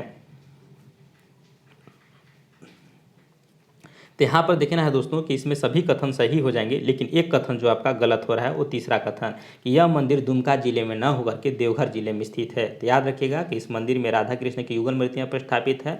यह मंदिर नौलखा मंदिर कहा जाता है क्योंकि इसके निर्माण में 9 लाख रुपए का व्यय हुआ था, यानी खर्च हुआ था। और यह मंदिर दुमका में न होकर के कहाँ है दोस्तों, तो देवघर में है। तो इस तरह से याद रखिएगा इसको भी। चलिए आगे बढ़ते हैं। तीसरा से सी आंसर जो गलत हो जाएगा। अगला प्रश्न है कि मुंडारी किस भाषा परिवार का एक वर्ग है जो अनुशासनबद्ध है। ऑप्शन ए में हो जाएगा द्रविड़ भाषा परिवार, बी में हो जाएगा ऑस्ट्रो एशियाटिक भाषा परिवार, सी में हो जाएगा यूरोपीय भाषा परिवार, और डी करा कि इनमें से कोई नहीं। तो पता होगा दोस्तों कि मुंडा जो है ऑस्ट्रो एशियाटिक भाषा परिवार प्रजातीय समूह का एक भाषा है। तो इस तरह से इसका आंसर यहाँ पर बी जो है वो राइट हो जाएगा। जो मुंडारी भाषा है दोस्तों मुंडा लोग के द्वारा बोला जाता है। अगला प्रश्न है दोस्तों कि मुंडारी भाषा के कितने भेद हैं। ऑप्शन ए में कह रहा है कि 2 भेद हैं, बी में कह रहा है कि 3 भेद हैं, सी में कह रहा है कि 4 भेद हैं, और डी कह रहा है कि 5 भेद हैं। तो मुंडा जनजाति की भाषा का नाम मुंडारी है, और इसके देखिए दोस्तों तो 4 भेद देखने को मिलते हैं। अब चारों भेद अगर आप नाम याद रख सकते हैं दोस्तों कि हसद मुंडारी, एक हो जाएगा हसद मुंडारी। दूसरा में होता है दोस्तों तमड़िया मुंडारी, तमड़िया मुंडारी। और देखेंगे दोस्तों तो आप 2 याद रखिएगा केर मुंडारी, एक हो जाएगा आपका केर मुंडारी, और एक आप याद रखिएगा नगूरी मुंडारी। तो ये 4 हैं। तो हसद मुंडारी अगर देखेंगे दोस्तों तो हसद मुंडारी बोला जाता है खूंटी एवं मरुहू क्षेत्र में जो पूर्वी अंचलों में बोली जाने वाली एक बोली है हसद मुंडारी। वहीं तमड़िया मुंडारी जो है दोस्तों कि तमाड़ के आसपास क्षेत्र में बोली जाती है, और जो केर मुंडारी है दोस्तों ये रांची के आसपास क्षेत्रों में बोली जाती है, और नगूरी मुंडारी है दोस्तों ये तोरपा, कर्रा और कोलेबीरा और बोनी आदि क्षेत्रों में बोली जाती है। जो देखें दोस्तों तो नागपुरी भाषा के एक मिश्रित रूप है मुंडारी भाषा। आगे बढ़ते हैं। अगला प्रश्न है कि एनसाइक्लोपीडिया मुंडारिका के 15 खंडों में किसने तैयार किया। फिर से प्रश्न पढ़ रहे हैं कि इंसाइक्लोपीडिया मुंडारिका 15 खंडों में किसने तैयार किया है। ऑप्शन ए हो जाएगा जे हाफ में, बी में कह रहा है कि दोस्तों जेडी स्मेट ने, सी कह रहा है कि जेसी व्हिटली ने, और डी कह रहा है कि नूदू बाबू ने। तो यहाँ पर अगर देखेंगे दोस्तों तो इंसाइक्लोपीडिया मुंडरिका के 15 खंडों का प्रकाशन 1915 ईस्वी में हाफमैन के द्वारा किया गया था। तो इसका आंसर यहाँ पर ए राइट हो जाएगा। अगला प्रश्न है दोस्तों कि झारखंड से प्रकाशित होने वाली पत्रिका एवं उसके संपादक को सही मिलान करें। ऑप्शन ए में हो जाएगा दोस्तों संगम। तो संगम का प्रकाशन किसने किया था दोस्तों, आप देख लीजिए एक बार। तो यहाँ पर हो जाएगा दोस्तों राम कुमार तिवारी ने किया था। अब कब किया था दोस्तों, तो इसको ध्यान में रखिएगा कि ये किए थे 1992 में। इसके बाद देखो दोस्तों तो जनहुल का प्रकाशन किया था फैसल अनुराग 1997 में। इसके बाद तो वर्तमान जो संदर्भ है ये संगीता आनंद ने किया था 2000 में, ये किए थे 2000 में। इसके बाद दोस्तों हुल जोहर जो है दोस्तों ये विशेश्वर प्रसाद ने किए थे 2002 में। तो इस तरह से अगर इसका मिलान देखेंगे दोस्तों तो डी आपका सही हो जाएगा कि संगम राम कुमार तिवारी के द्वारा, जनहुल जो था दोस्तों फैसल अनुराग के द्वारा, और वर्तमान संदर्भ जो हो जाएगा ये हो जाएगा संगीता आनंद के द्वारा, और हुल जोहर जो हो जाएगा विशेश्वर प्रसाद के द्वारा। चलिए आगे बढ़ते हैं अगले प्रश्न की ओर। अगला प्रश्न है कि निम्न में से कौन सा विधि महाविद्यालय निजी स्तर के हैं। ऑप्शन ए में हो जाएगा दोस्तों गिरिडीह विधि महाविद्यालय, बी में हो जाएगा राजेंद्र विधि महाविद्यालय, सी में हो जाएगा धनबाद विधि महाविद्यालय, और डी करा कि इनमें से सभी। तो आपको ध्यान में रखना है दोस्तों कि झारखंड में स्थित जो है निजी विधि विद्यालय में इन सभी का नाम आता है। तो इस तरह से इनका आंसर डी राइट हो जाएगा। तो याद रखिएगा गिरिडीह जो विधि महाविद्यालय है गिरिडीह में है, राजेंद्र विधि महाविद्यालय जो है दोस्तों हजारीबाग में है, धनबाद विधि महाविद्यालय धनबाद में है। और इस तरह से आप और 2 नाम याद रख सकते हैं, 3 नाम। इमाइल हक विधि विद्यालय जो है महाविद्यालय बोकारो में है, तथा झारखंड विधि महाविद्यालय कोडरमा में है, और कोऑपरेटिव विधि महाविद्यालय पूर्वी सिंहभूम जमशेदपुर में है। तो ये जो है आपके 6 विशेष रूप से नाम याद रखिएगा। आगे बढ़ते हैं अगले प्रश्न की ओर कि झारखंड में स्थित पुस्तकालय और उसके संदर्भ संबंधित स्थापना वर्ष का सही मिलान करिए। यानी कौन सा पुस्तकालय की स्थापना कब हुआ है वो मिलान करना है और उत्तर को यहाँ पर कूट के माध्यम से बताना है। ऑप्शन ए में करा दोस्तों कि प्रमंडलीय पुस्तकालय हजारीबाग, इसका स्थापना कब हुआ है। तो इसका स्थापना अगर देखें दोस्तों तो 1922 में ही हुआ है। राज्य पुस्तकालय दुमका, इसकी स्थापना अगर देखें दोस्तों तो 1952 में हुआ है। इसके बाद राज्य पुस्तकालय रांची 1953 में और राज्य पुस्तकालय धनबाद 1956 में। तो 1 का 1, 2 का 2, 3 का 3 और 4 के 4, इस तरह से अगर देखेंगे तो इसका आंसर बी सही हो जाएगा। अगला प्रश्न दोस्तों कि तेलंगा खड़िया के पिता का नाम क्या था। ऑप्शन ए में हो जाएगा डुया खड़िया, बी में हो जाएगा पेटो खड़िया, सी में हो जाएगा जोगिया खड़िया और डी हो जाएगा रत्नी खड़िया। तो इस तरह से अगर देखेंगे दोस्तों तो आपका आंसर यहाँ पर हो जाएगा तेलंगा खड़िया जो है खड़िया जाति के जो है एक कृषक थे और उनके पिता का नाम जो था डुया खड़िया था। तो इस तरह से यहाँ पर इसका आंसर ए राइट हो जाएगा।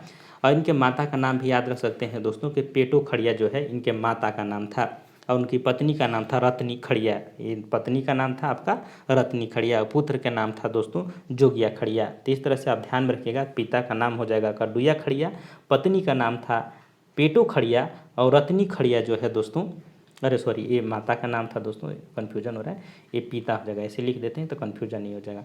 तेलंगा खड़िया का पिता का नाम था डुया खड़िया और माता का नाम था पेटो खड़िया और रत्नी खड़िया जो था दोस्तों, इसको ध्यान रख, रत्नी खड़िया जो है इसका पत्नी का नाम था और ये हो जाएगा आपका, इस तरह से लिख ही दे रहा हूँ, पत्नी का नाम, और जोगिया खड़िया जो हो जाएगा दोस्तों ये पुत्र का नाम था। तो इस तरह से आप लिख के इसको एक जगह रख लीजिए। आगे बढ़ते हैं अगले प्रश्न की ओर। अगला प्रश्न दोस्तों कि जादूपटिया चित्रकारी में किस समाज मिथकों पर आधारित इस लोक चित्रकला में इस समाज के लोक कथाओं, सामाजिक रीति रिवाजों, धार्मिक विश्वासों, नैतिक मान्यताओं को दर्शाया जाता है। ऑप्शन ए में हो जाएगा संथाल समाज का, दूसरा में करा हो समाज का, तीसरा में करा सी ऑप्शन करा मुंडा समाज और डी करा उरांव समाज। तो जादूपटिया चित्रकारी अगर देखें दोस्तों तो विशेष दुमका जिला में प्रचलित है और ये देखिए दोस्तों तो आपका हो जाएगा संथाल समाजों के जो है उसमें गाथाओं, सामाजिक रीति रिवाजों तथा धार्मिक विश्वासों और नैतिक मान्यताओं को दर्शाया जाता है। तो यहाँ पर इसका आंसर ए राइट हो जाएगा। अगला प्रश्न है दोस्तों कि इस नृत्य में पौराणिक एवं ऐतिहासिक कथाओं का मंचन के लिए पात्र तरह तरह के मुखौटे धारण करते हैं। यह कथन निम्न में से किस नृत्य के लिए उपयुक्त है। ऑप्शन ए में हो जाएगा पैका नृत्य के लिए, बी में हो जाएगा जापी नृत्य के लिए, सी में हो जाएगा अग्नि नृत्य के लिए और डी हो जाएगा छऊ नृत्य के लिए। तो यहाँ पर अगर देखेंगे दोस्तों तो छऊ नृत्य में पौराणिक एवं ऐतिहासिक कथाओं का मंचन के लिए जो पात्र होते हैं वो तरह तरह के मुखौटे को धारण करते हैं। तो इस तरह से इसका आंसर डी राइट हो जाएगा। अगला प्रश्न है कि निम्न वाद्य यंत्रों में किन्हें मुख्य ताल वाद्य यंत्र कहा जाता है। यानी कि यहाँ पर देखो मुख्य के पूछ रहा है, एक गौण होता है दोस्तों, एक मुख्य होता है। तो यहाँ पर मुख्य की बात हो रही है। ऑप्शन ए में करेगा अवरुद्ध वाग, बी में हो जाएगा धनवाद, सी में हो जाएगा सुधीर वाग यानी सुशीर वाग और डी का रहा दोस्तों तंत्री वाग। यहाँ पर इसका सही आंसर हो जाएगा दोस्तों आपका अवरुद्धवाद। अवरुद्धवाद जो होता है दोस्तों, ये जो वाग होंगे वो आपका मुख्य ताल वर्ग में अंतर्गत आते हैं। अगर देखेंगे दोस्तों तो अवरुद्ध वाद्य यंत्र में अगर देखेंगे तो आपका आ जाएगा मांदर, ढोल, ढाक, नगाड़ा, धमसा। वहीं देखिए दोस्तों तो एक आता है आपका धन वाग। धन वाग में जो होता है एक सहायक वाग होता है जिसमें आपका करताल वगैरह, झाल, थाला और काठी, झाल, घंटा, ये सब चीज़ें जो होता है आपका जो धन वाद्य यंत्र के अंतर्गत आती है। इस तरह यहाँ पर मुख्य वाद्य यंत्र में आपका आंसर सही हो जाएगा जिसके अंतर्गत मांदर, ढोल, ढाक, नगाड़ा, धमसा वगैरह आता है अवरुद्ध वाद्य यंत्र के। अगला प्रश्न दोस्तों कि झारखंड में क्षेत्रीय भाषाओं के कितने वर्ग पाए जाते हैं। ऑप्शन ए हो जाएगा दोस्तों 4 वर्ग, बी में करा 3 वर्ग, सी में करा 2 वर्ग और डी करेगा 5 वर्ग। तो झारखंड में क्षेत्रीय भाषाओं के 2 वर्ग होते हैं, एक आदिवासी भाषा और दूसरा होता है सदानी भाषा। तो इसको भी थोड़ा सा ध्यान में रखिएगा। यहाँ पर आंसर जो है आपका सी राइट हो जाएगा। आपको पता होगा जो आदिवासी भाषा होता है दोस्तों उसके अंतर्गत सदानी और दोनों में अगर देखेंगे तो आप थोड़ा सा डिफरेंस कर सकते हैं कि आदिवासी के अंतर्गत संथाली रखेंगे, मुंडारी रखेंगे, हो, कुड़ू, खड़िया ये सब आते हैं। वहीं देखिए दोस्तों तो सदानी भाषा के अंतर्गत खोरठा, पंच परगनिया, कुरमाली, नागपुरी ये सब आते हैं। चलिए आगे बढ़ते हैं। अगला प्रश्न दोस्तों कि संथाली भाषा के लिए ओयल चिपी का आविष्कार पंडित रघुनाथ मुर्मू ने कब किया? ऑप्शन ए में हो जाएगा 1948 में, बी हो जाएगा 1945 में, सी हो जाएगा 1943 में और डी कह 1941 में। तो यहाँ पर सही हो जाएगा दोस्तों कि जो ओयल चिपी का आविष्कार पंडित रघुनाथ मुर्मू के द्वारा 1941 ईस्वी में किया गया। आंसर डी इन सबका राइट हो जाएगा। अगला प्रश्न दोस्तों कि मुख्यमंत्री सुकन्या योजना को लाभार्थियों को योग्यता की शर्तें सही नहीं है, यानी कि आप मुख्यमंत्री सुकन्या योजना का लाभार्थी हैं, लाभ लेना चाहते हैं, तो इसमें से कौन सी योग्यता की शर्तें सही नहीं है उसको बताना है। ऑप्शन ए में कह रहा है कि योजना का लाभ सामाजिक, आर्थिक एवं जनजातीय जनगणना के आधार पर पिछड़े वर्ग के लोगों को मिलेगी। दूसरा में कह रहा है दोस्तों कि 18 साल की कम उम्र तक 8 बार वित्तीय सहायता मिलेगी। तीसरा में कह रहा है सी ऑप्शन कह रहा है कि परिवार की वार्षिक आय 72,000 सालाना से कम होनी चाहिए और डी कह रहा है कि इनमें सभी कथन सत्य है। तो यहाँ पर देखिए दोस्तों तो एक शर्त जो है वो सही नहीं है, आपका हो जाएगा यहाँ पर बी आंसर सही हो जाएगा, यानी कि 18 साल की उम्र तक जो है दोस्तों 6 बार वित्तीय सहायता मिलेगी, न कि 8 बार मिलेगी। यहाँ पर 6 बार होना चाहिए था। तो आपको पता होगा कि कक्षा 1 में दाखिल लेने पर 5,000, फिर कक्षा 5वीं में दाखिल लेने पर फिर 5,000, फिर 8वीं में जाएंगे तो फिर 5,000, फिर 10वीं में जाएंगे तो 5,000 और 12वीं में जाएंगे तो आपका फिर से 5,000 और 18 साल की आयु जब पूरी हो जाएगी तो 10,000 रुपया। इस तरह से आपका 6 बार वित्तीय सहायता मिलेगा। अगला प्रश्न दोस्तों कि झारखंड सरकार राज्य में लोगों के लिए अपनी बेटी की विवाह हेतु सहायता प्रदान करने के लिए मुख्यमंत्री कन्यादान योजना की राशि में वृद्धि करते हुए अब सहायता राशि कितने से बढ़ाकर कितना कर दिया है? ऑप्शन ए में कह रहा है 10,000 से बढ़ाकर 20,000 कर दिया है। दूसरा में कह रहा है दोस्तों कि 20,000 से बढ़ाकर 40,000 कर दिया है। तीसरा में कह रहा है दोस्तों 15,000 से बढ़ाकर 30,000 कर दिया है और डी कह रहा है कि 2,500 से बढ़ाकर 50,000 कर दिया है। तो यहाँ पर देखिए दोस्तों तो इसका पहले जो राशि था दोस्तों 15,000, जिसे बढ़ा करके अब मुख्यमंत्री जो कन्यादान योजना है उसके अंतर्गत अब 30,000 रुपया दिया जाता है। तो इसका आंसर सी राइट हो जाएगा। आगे बढ़ते हैं। अगला प्रश्न दोस्तों कि पशुओं के लिए आइडेंटिफिकेशन यानी आइडेंटिफिकेशन यूआईडी नंबर योजना के तहत राज्य के गायों को कितने नंबर का यूनिक कोड प्रदान किया जाएगा? ऑप्शन ए में हो जाएगा 10, बी में कह रहा है दोस्तों 8, सी में कह रहा है कि 9 और डी में कह रहा है कि 12। तो पशुओं के लिए आइडेंटिफिकेशन जो है यूआईडी नंबर प्रदान किया जा रहा है दोस्तों। ये सभी देखें तो जितने भी गायें हैं उनके एक कान में देखेंगे तो आप कंटाप टाइप का लगा रहता है जो पीला कलर का होता है। तो ये देखिए तो 12 जो नंबर का यूनिक कोड होता है। तो यहाँ पर इसका आंसर डी राइट हो जाएगा। चलिए आगे बढ़ते हैं। अगला प्रश्न दोस्तों कि पे एंड प्ले योजना के तहत कितने खेलों का प्रशिक्षण प्रदान किया जाएगा? ऑप्शन ए में हो जाएगा 5, बी में हो जाएगा दोस्तों 6 और सी में हो जाएगा दोस्तों 7 और डी में हो जाएगा 9। तो पे एंड प्ले योजना के तहत 9 खेलों को प्रशिक्षण प्रदान किया जाएगा, जिसमें योग एवं कैरम के लिए भी 250 रुपये तथा 7 खेलों के हेतु 500 रुपये का शुल्क निर्धारित किया गया है। तो इस तरह से यहाँ पर इसका आंसर डी राइट हो जाएगा। अगला प्रश्न दोस्तों कि भीमराव अंबेडकर आवास योजना के संबंध में कौन सा कथन जो है वो असत्य है, यानी गलत कथन को चुनना है। ऑप्शन ए में कह रहा है दोस्तों कि इस योजना की शुरुआत डॉक्टर भीमराव अंबेडकर की 135वीं जयंती पर राज्य के मुख्यमंत्री रघुवंश दास के द्वारा की गई। दूसरा में कह रहा है दोस्तों यानी बी ऑप्शन कह रहा है कि इस योजना के तहत 2016-17 में कुल 11,000 आवास निर्माण का लक्ष्य निर्धारित किया गया था। तीसरा में कहा कि इस योजना के तहत पहाड़ी क्षेत्रों में आवास निर्माण हेतु 75,000 रुपये और मैदानी क्षेत्रों में 70,000 रुपये का अनुदान राशि प्रदान की जाएगी। और तीसरा में कहा दोस्तों कि सभी कथन जो है असत्य हैं, यानी कि गलत हैं। तो यहाँ पर देखिए दोस्तों तो एक कथन जो है वो गलत है।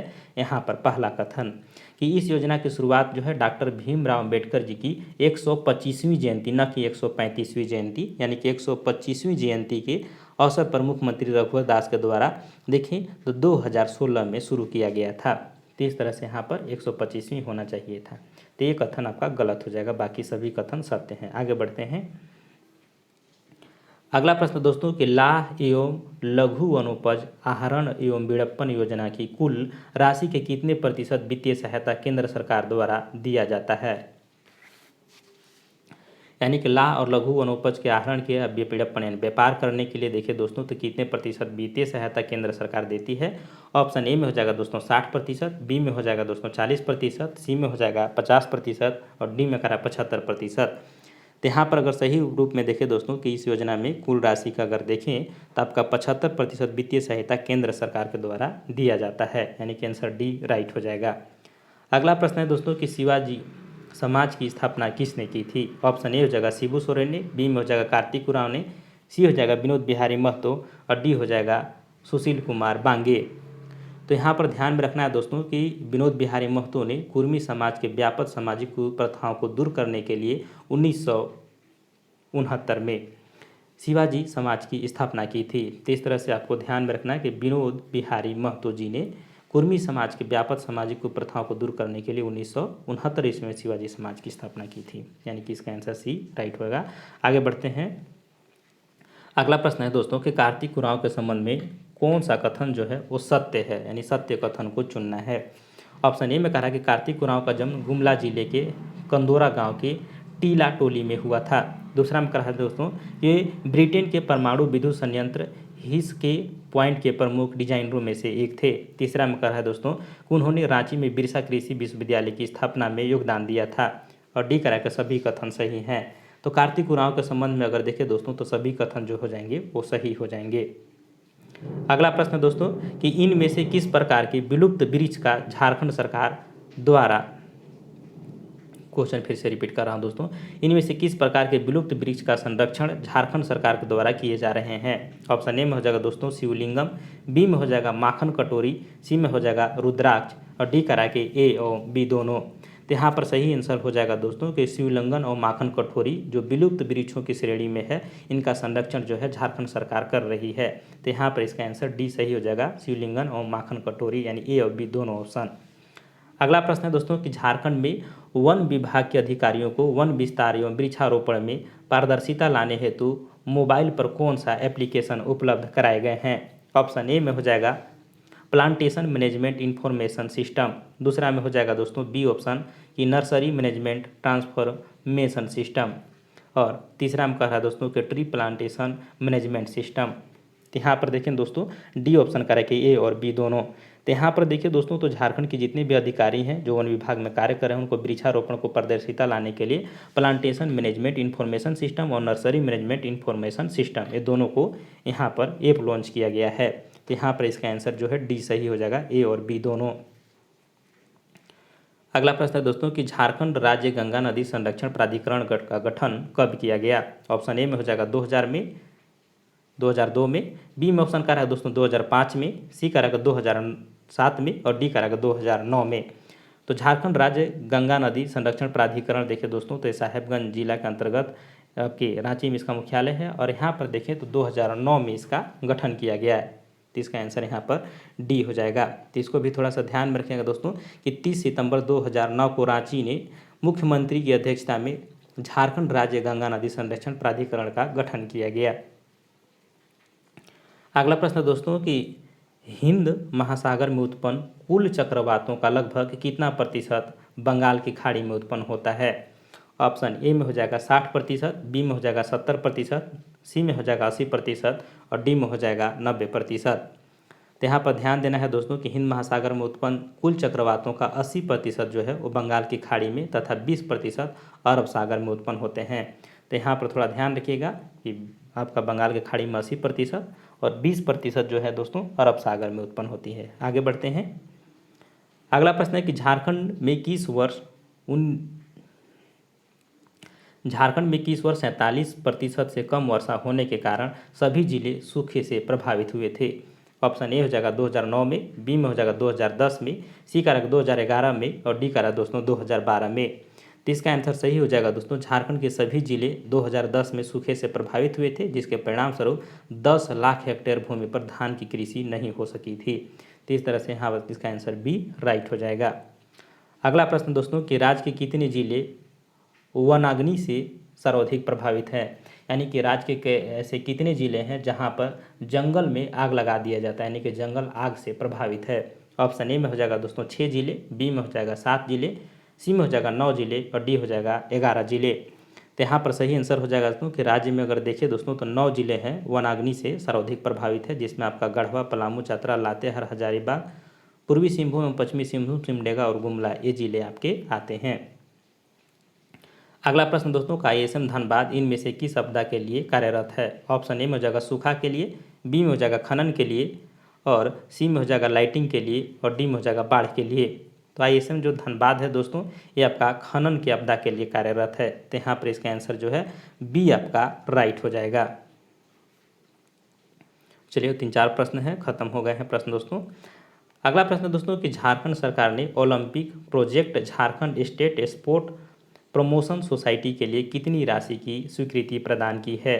ऑप्शन ए हो जाएगा 9 करोड़, बी में हो जाएगा दोस्तों 12 करोड़, सी में हो जाएगा 15 करोड़ और डी में हो जाएगा 19 करोड़ रुपया।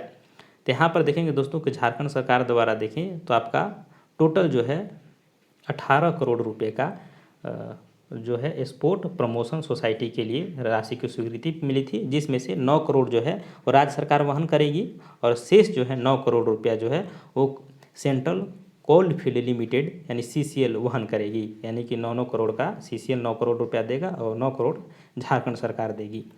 आगे बढ़ते हैं। अगला प्रश्न है कि हाल ही में लॉन्च हुई पुस्तक लम्हों की खाता के लेखक कौन है? ऑप्शन ए में हो जाएगा दोस्तों सरयू राय, बी में हो जाएगा बाबूलाल मरांडी और सी में हो जाएगा रघुवर दास और डी में हो जाएगा सुदेश महतो। तो यहाँ पर आंसर सही हो जाएगा दोस्तों आपका सरयू राय। आपको पता होगा कि मेनहर्ट नियुक्ति घोटाला पर विधायक सरयू राय के द्वारा लिखित पुस्तक लम्हों की खाता का विमोचन देखिए तो हुआ है, जिसमें रांची में सीवरेज ड्रेनेज के लिए नियुक्त किए गए परामर्शी मेनहर्ट कंस्टेंसी को लेकर के हुई अनियमितता के विस्तार से जिक्र किया गया है। तो इस तरह से यहाँ पर आंसर सी राइट हो जाएगा। सरयू राय आपको पता होगा दोस्तों कि रघुवर दास को हराए हैं पूर्वी सिंहभूम से, और एक निर्दलीय लड़े थे और रघुवर दास को हरा दिए थे, क्योंकि मुख्यमंत्री पद पर रहते हुए किसी को हार जाना ये बहुत ही बेइज्जती की बात है। चलिए आगे बढ़ते हैं। झारखंड स्टेट क्रिकेट एसोसिएशन यानी JSCA द्वारा अंतर्राष्ट्रीय स्टेडियम के प्रस्ताव पर सेल बोर्ड ने मंजूरी दी है तथा इस अंतर्राष्ट्रीय स्टेडियम का निर्माण किस शहर में किया जाएगा? ऑप्शन ए हो जाएगा दोस्तों रांची में, बी हो जाएगा जमशेदपुर में, सी हो जाएगा बोकारो में और डी हो जाएगा धनबाद में। तो इसका आंसर सही हो जाएगा दोस्तों बोकारो में। बोकारो में अंतर्राष्ट्रीय स्टेडियम के लिए झारखंड स्टेट क्रिकेट एसोसिएशन ने प्रस्ताव को देखें तो सेल बोर्ड की बैठक में 25 एकड़ ज़मीन की मंजूरी दे दी है। अब इसका जो है दोस्तों प्रस्ताव जो है इस्पात मंत्रालय को भेजा गया है और मंत्रालय की मंजूरी के बाद ही देखिए दोस्तों तो यहाँ पर BSL की ज़मीन पर JSSC जो है हस्तांतरित की जाएगी और इस स्टेडियम में लागत लगभग 200 करोड़ रुपए की होगी, जो आधुनिक सुविधाओं से लेस होगा। तो यहाँ पर इसका प्रस्ताव जो है बोकारो जिला में प्रस्तावित है। लास्ट प्रश्न है दोस्तों कि झारखंड के किस जिले में मसाला बागान की शुरुआत की जाएगी? ऑप्शन ए हो जाएगा रांची, बी में हो जाएगा गुमला, सी में हो जाएगा दोस्तों हजारीबाग और डी हो जाएगा चतरा। तो इसका आंसर सही हो जाएगा दोस्तों आपका हजारीबाग। झारखंड में कृषि फार्म बनाने की तैयारी जो है सरकार कर रही है और इसके तहत हजारीबाग जिले का सर्वप्रथम चयन किया गया है और हजारीबाग के डेमो टांड स्थित कृषि पर्यटन केंद्र की इसकी शुरुआत की जाएगी। और राज्य में पहले से ही कई मसालों का उत्पादन होता है, जिसमें से मुख्य रूप से धनिया, अदरक, हल्दी, लहसुन जैसे सौंफ आदि की खेती की जाती है। तो याद रखिएगा दोस्तों कि जो हजारीबाग में डोमो टांड स्थित जो है कृषि पर्यटन केंद्र के रूप में 8 एकड़ भूमि का यहाँ पर चाय बागान भी लगाया जाएगा। तो इस तरह से थोड़ा सा इसको ध्यान में रखिएगा। तो इस तरह आपका आंसर यहाँ पर सी राइट हो जाएगा। टोटल 100 प्रश्न थे दोस्तों। आप कमेंट करके बताइए कि कितना सही हुआ है। अगर आपका देखें दोस्तों कि 55 प्लस अगर सही है तो आपका जो तैयारी है अच्छा चल रहा है और तैयारी को कंटिन्यू रखिएगा। मिलते हैं अगले वीडियो में, अगले टेस्ट सीरीज लेकर के आऊँगा बहुत जल्दी। तब तक के लिए धन्यवाद। और अगर वीडियो अच्छा लगा दोस्तों तो शेयर कीजिए और चैनल पर नए होंगे तो सब्सक्राइब कीजिए। जय हिंद।